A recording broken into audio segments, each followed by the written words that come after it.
Saga Storyfy présente Le sourire de la boulangère, écrit par Elsa Dauphin, lu par Corentin Lovero. 3 juillet 2011. Maître Fournel.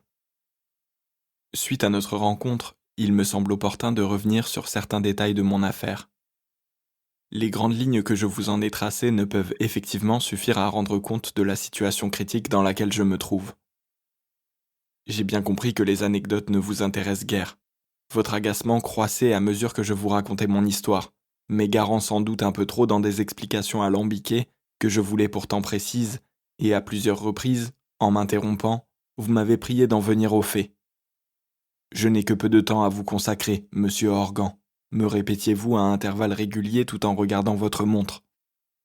Mais le comportement de mes voisins et co-indivisaires est au quotidien difficilement supportable, et je me dois de vous en faire part afin que vous preniez toute la mesure de ma condition actuelle et que vous puissiez agir en conséquence.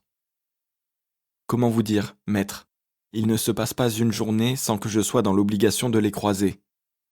Le village est petit.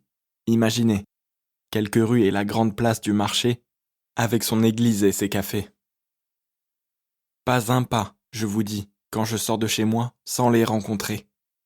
Bien sûr, comme vous me l'avez signifié, j'ai fait preuve de bien peu de discernement quand j'ai acheté en indivision et pour moitié cette grande bâtisse dont nous devions nous répartir la surface équitablement.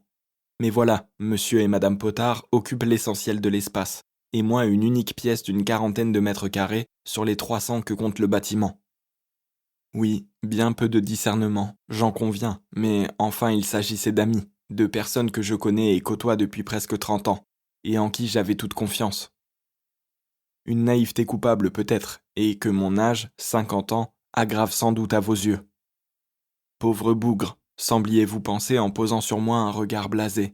Mais oui, j'ai accepté leur proposition de nous rendre acquéreurs ensemble d'une bâtisse suffisamment grande pour y établir 2 logements séparés et 3 ateliers.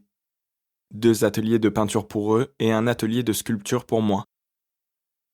À terme, nous envisagions l'ouverture d'une galerie d'art, un projet de dimension humble où nous-mêmes et d'autres artistes pourrions exposer nos travaux. J'en ai parcouru des kilomètres pour trouver ce lieu, seul au volant de ma vieille fourgonnette. Des kilomètres dans les campagnes durant tout un automne et tout un hiver, à dormir dans des hôtels miteux au cœur de villages isolés ou dans des complexes préfabriqués en bordure de grands axes routiers. Au pire dans mon véhicule quand je venais à manquer de ressources financières. J'ai poussé la porte de nombreuses agences immobilières et, inlassablement, j'ai répété les mêmes explications.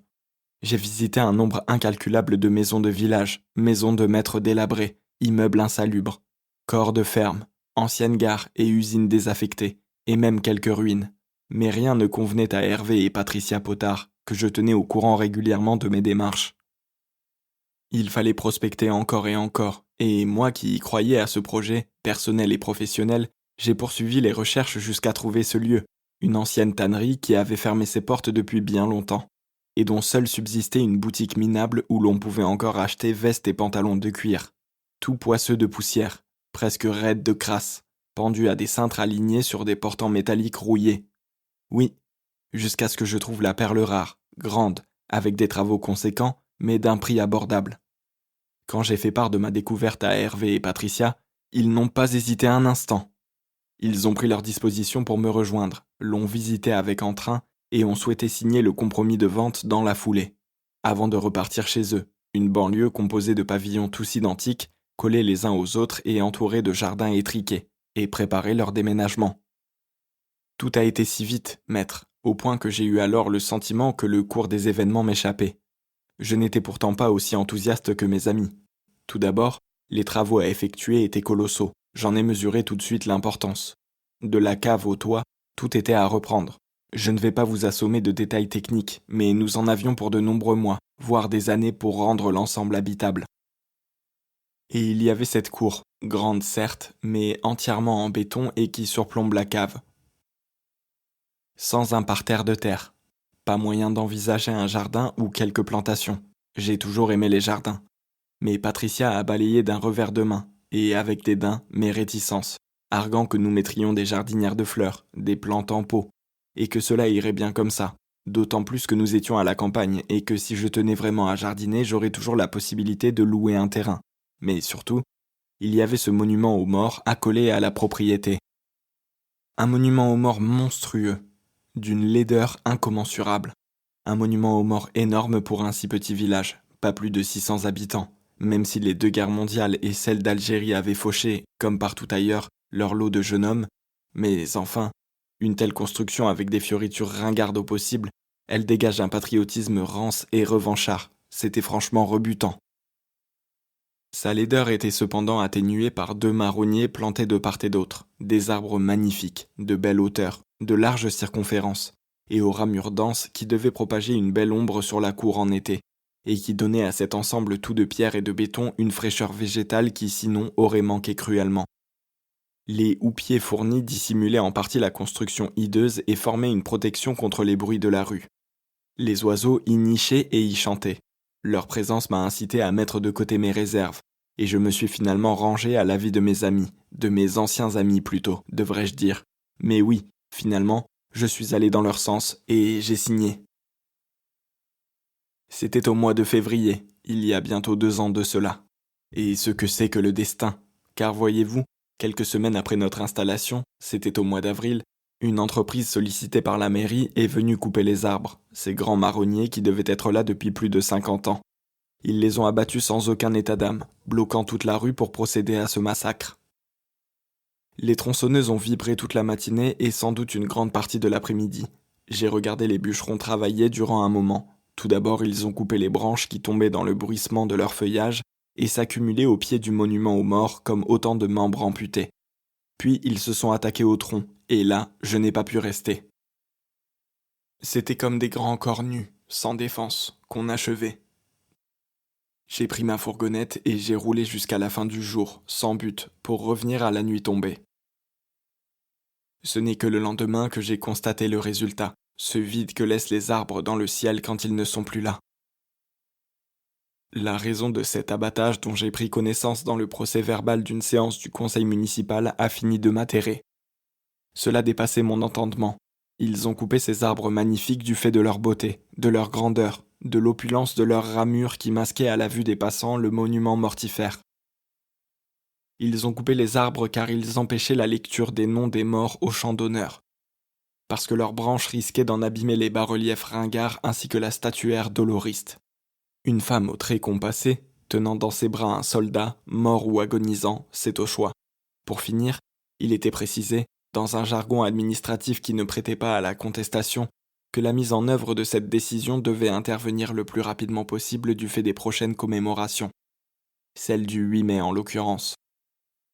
Désormais, je dois supporter chaque 11 novembre, chaque 8 mai et chaque 19 mars des discours et des drapeaux, des fanfares et des dépôts de gerbes. Les hommages résonnent dans la cour, pompeusement solennels. Et c'est étrange, maître, car à partir de ce moment, j'ai eu comme une intuition, celle de m'être perdu. Les faits m'ont d'ailleurs donné raison par la suite. Quelques mois après notre installation, mes amis, mes chers amis, m'ont intimé l'ordre de quitter le seul espace habitable de la bâtisse. Espace que nous partagions et que nous devions continuer à partager le temps de terminer les travaux. Oui, maître, rendez-vous compte. Ils m'ont demandé de dégager, de quitter les lieux, de les laisser entre eux, en famille, ont-ils précisé, car leur fille venait les rejoindre pour un temps indéterminé, et ils avaient besoin de tout l'espace disponible. Et qu'importait si les autres pièces du bâtiment ne comportaient aucune commodité, aucun confort. Ils m'ont dit de partir, et je suis parti. Bien sûr, il y avait eu quelques signes avant-coureurs, cependant je n'y avais pas prêté attention. Des broutilles, me semblait-il, des mouvements d'humeur, des messes basses, des emportements soudains, des remarques désagréables, que j'imputais à l'attention due aux travaux, de gros travaux comme la réparation du toit, la mise aux normes de l'électricité, la pose de la plomberie, la maçonnerie. Je sais d'expérience que s'aventurer dans une entreprise d'une telle envergure peut mettre les nerfs à rude épreuve. Vivre en permanence sur un chantier, et c'était notre cas, dans la poussière, au milieu des gravats et des outils, dans l'odeur chimique des peintures et des solvants, sans vraiment d'intimité, provoque inévitablement des frictions. Je ne me suis donc pas inquiété le moins du monde de ces comportements acrimonieux qui, au demeurant, étaient épisodiques, et surtout le fait de Patricia Potard. Hervé conservait son équanimité habituelle, une façade de bonne aloi qu'il affiche en toutes circonstances, mais qui parfois se fissure sous la pression de la colère ou de la rage. J'ai eu l'occasion de le voir dans des états terribles, s'abandonner à une violence verbale inouïe. Tant qu'ils ont eu besoin de moi pour ces travaux de gros œuvres, ils se sont bien gardés de me manifester une trop véhémente animosité. Jusqu'à ce que la partie qu'ils occupent, que nous occupions ensemble pour être précis, soit enfin terminée. Et là, dehors. Faut-il que je rentre dans le détail de l'altercation, maître? De la virulence de leurs propos? Quand cet épisode a eu lieu, je terminais l'installation de la hotte de la cuisine, en sifflotant de satisfaction. Nous étions au bout de cette partie du chantier et j'envisageais d'acheter 1 ou 2 bonnes bouteilles pour fêter ça. Ils sont arrivés ensemble et se sont postés derrière moi. Nous devons te parler, m'ont-ils dit. 2 minutes et je suis à vous, ai-je répondu, toujours sifflotant. Maintenant, a tranché Patricia. Je me suis arrêté dans mon travail et à ce jour je ne sais pas si la hotte fonctionne. Pour les entendre me dire leur souhait de me voir déguerpir d'ici, avec mes affaires qu'ils avaient pris soin de regrouper dans la cour, comme je l'ai constaté un peu plus tard. Justine vient vivre ici, argumentait-il. Il faut que tu lui laisses la place. J'ai essayé de discuter, de trouver un compromis, mais c'était peine perdue. Il ne pouvait tout simplement plus me voir en peinture. Il ne supportait plus ma présence et voulait que je foute le camp. Dehors. Aussi simplement que ça. Dehors. Je me suis installé dans une pièce à l'étage. Vous avez pu, grâce à mes plans, visualiser la configuration du lieu. L'ensemble est constitué de 2 bâtiments perpendiculaires et mitoyens, s'imbriquant l'un dans l'autre.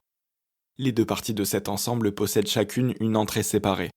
Les Potard occupent donc la totalité d'un de ces bâtiments ainsi que plusieurs pièces de l'autre bâtiment, à l'étage où j'ai aussi ma chambre, et qu'un escalier commun dessert. Une chambre que j'ai aménagée aussi rapidement que possible, avec le plus grand soin tout de même, pour pouvoir vivre décemment et dans un cadre qui me convienne. Mais je suis cerné de toutes parts, maître. Imaginez seulement que lorsque j'ouvre la porte de ma chambre, je suis susceptible de tomber nez à nez avec eux, d'autant que Patricia Potard a installé son atelier de peinture en face de mon logis. La grande cour, commune elle aussi, complète cet ensemble. Elle donne d'un côté sur la rivière qui coule en contrebas, et de l'autre côté sur la rue et sur cet infâme monument aux morts. Impossible de leur échapper. Impossible de les ignorer. Cerné. Je suis cerné. Et voilà, maître, où j'en suis, plus d'1 an après notre installation.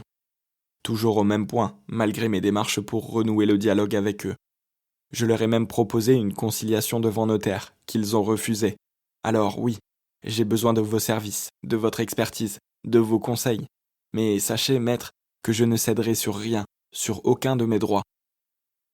Vous avez eu l'air sceptique face à mon intransigeance, un brin agacé, et vous m'avez invité à plus de diplomatie, m'engageant à consentir à une nouvelle tentative de conciliation, à faire des propositions acceptables pour la partie adverse.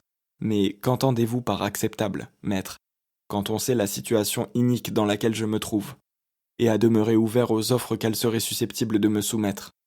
Je comprends bien tout cela, cependant, connaissant désormais la capacité de nuisance d'Hervé et de Patricia Potard, je me dois de ne manifester aucun signe de faiblesse, de demeurer inflexible quant à certaines de mes exigences. Il s'agit de leur montrer toute ma détermination. J'espère que cette lettre vous apportera l'éclairage nécessaire pour la suite. Dans l'attente de vos nouvelles, je vous prie de croire en l'expression de mes sentiments les meilleurs. Damien Organ.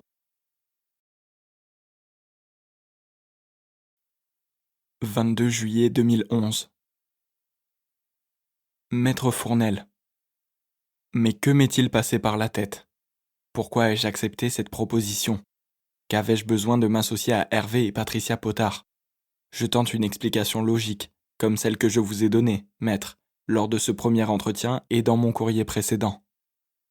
J'ai bien vu que vous étiez dubitative, sans pour autant m'en faire tout de suite la remarque. Vous avez simplement eu, dans un premier temps, cette expression perplexe qu'on manifeste quand on ne comprend pas quelque chose. Et c'est au fil de la discussion que vous avez dévoilé votre pensée, me fustigeant presque de cette décision que j'avais prise. allant même jusqu'à mettre en doute ma bonne foi. Vous saviez bien ce que vous faisiez, non? À qui vous aviez affaire?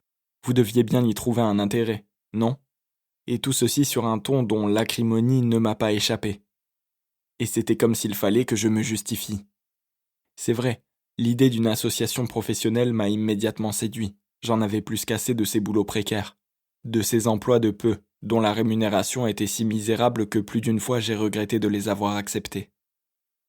Et la perspective de pouvoir me consacrer entièrement à mon travail de sculpteur était tentante. Je rêvais depuis longtemps de pouvoir mener jusqu'au bout un projet de longue haleine sans être troublé par des considérations matérielles, sans m'inquiéter plus que de raison de mes ressources financières. Mais pour être honnête, ceci ne nécessitait pas que je m'engage aussi de manière personnelle. Et nous aurions très bien pu investir en commun dans des ateliers et trouver chacun de notre côté de quoi nous loger. Cela aurait été plus raisonnable, plus sensé, mais plus onéreux aussi, et ni moi ni eux n'en avions les moyens. Autre chose encore m'a incité à accepter cette proposition. J'habitais depuis plusieurs années déjà dans une ancienne menuiserie, un grand bâtiment éclairé par une verrière, où j'avais aménagé un petit studio, et où l'essentiel de la surface ainsi qu'une grande cour fermée me servait d'atelier. J'aime travailler dehors, qu'il fasse chaud ou froid, et seule une forte pluie peut me contraindre à rester à l'intérieur. Et cette cour-ci était des plus agréables. J'y avais planté quelques arbres et arbustes dont une passiflore et un polygonum qui filaient le long d'un mur et où des oiseaux nichaient. J'avais souvent la visite de rouge-queue, au comportement familier, qui venaient danser devant moi. Les avez-vous déjà vus sautiller sur place, pencher la tête légèrement de côté pour vous regarder pendant que vous remuez la terre afin d'y planter quelques oignons de tulipes et dans laquelle ils viendront chercher leur subsistance de verre? Rien à voir donc avec notre cour actuelle, sèche et sans aucune promesse d'oiseaux. Retranché derrière un haut mur qui donnait sur une rue peu passante, je me livrais à mon activité en toute liberté, sans craindre les plaintes du voisinage. Quel plaisir durant la nuit de faire fonctionner la vieille forge que j'avais récupérée dans une décharge, de faire crisser le poste à souder, de frapper autant qu'il me plaisait l'acier, de tailler la pierre et de tronçonner le bois. Parfois, il me fallait quitter ce lieu pour des missions alimentaires afin de renflouer mon compte en banque, des missions qui m'emmenaient loin de chez moi, qui me faisaient rompre avec mon rythme propre, et durant lesquelles je rencontrais d'autres personnes dont la proximité, heureusement temporaire, pouvait s'avérer aussi enrichissante que désastreuse. J'en ai croisé, à ces occasions, des types sympathiques, des individus franchement désagréables, des drôles de zigotos, des travailleurs forcenés et de gentils incapables. Ces ruptures dans mon quotidien me permettaient d'accepter d'autant plus, à mon retour, mon cadre de vie et ma solitude. C'est que je n'ai jamais été d'une grande sociabilité, maître, et je ne côtoie d'autres personnes que si celles-ci ont gagné ma confiance. Les amitiés sincères sont rares. Elles ne se décident pas au préalable et s'instaurent doucement, petit à petit, sans précipitation, puis elles relèvent de l'évidence. Cette réserve, je l'ai acquise au fil de mes rencontres. Les relations humaines n'ont rien de simple et sont souvent l'objet de déceptions, de malentendus, d'incompréhensions. Elles peuvent aussi déboucher sur les pires trahisons. J'avais rencontré Hervé Potard il y a plus de 20 ans, comme je vous l'ai déjà dit, chez une connaissance commune, à l'occasion d'une soirée qui avait clôturé un vernissage. Une exposition de peinture totalement insipide, et nous avions sympathisé, nous trouvant, comme c'est souvent le cas, des points communs, des centres d'intérêt identiques, peut-être aussi un parcours de vie équivalent, caractérisé par une volonté farouche de ne pas s'inscrire définitivement dans un ordre social déterminé. L'un comme l'autre, nous avions exercé différents métiers, mais trouver un emploi n'était pas notre préoccupation première. Elle venait en contrepoint de nos activités artistiques que nous exercions avec constance et obstination. Nous nous sommes revus de façon irrégulière, 2 à 3 fois l'an, toujours avec plaisir, de temps à autre donc. Et un lien d'amitié s'est tissé au fil des années, surtout avec Hervé. J'avais senti la réticence de Patricia à m'accueillir dans leur maison, car il est indéniable que je lui ai accordé peu d'attention, et elle avait d'ailleurs manifesté un certain dépit devant mon indifférence à son égard. Nous espérons que vous avez apprécié cet aperçu. Pour continuer à écouter ce livre audio sur Google Play Livres, utilisez le lien dans la description de la vidéo.